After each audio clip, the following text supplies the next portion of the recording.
Электронды тесме жөнөкөй тесме менен зикир кылган бидат деп жүрүшөт. Ушуга жооп берип коесузбу? Азыр эми тесмелердин түрлөрү чыгып кетти го. Кандай болбосун ошо тили Алла десин да. Эптеп тилди кыймылдатыш керек таксырлар. Ошо кыймылдатканга түрткү болуп аткан ушу электрондыйга рахмат айткыла. Зикир тил менен дагы жүрөк менен да болуш керек. Зикр лисани, зикр калби.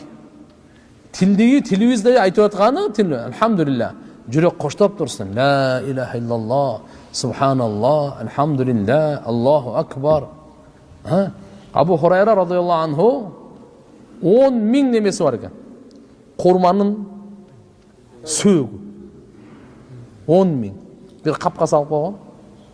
Төгөт экен. Субханаллах, субханаллах.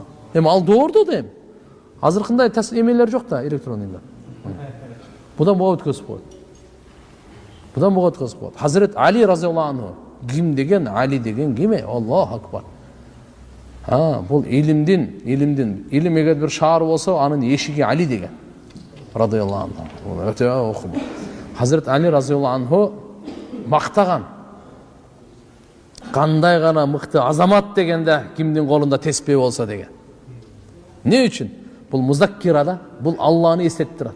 Теспеси жок деген Алланы эстесиң, мүмкүн эки кадамдан кийин унутасың да. Теспе болуп турса сени хотя бир сөзгө алаксып кетсең деле теспе сени кайра алып келет да меңечи.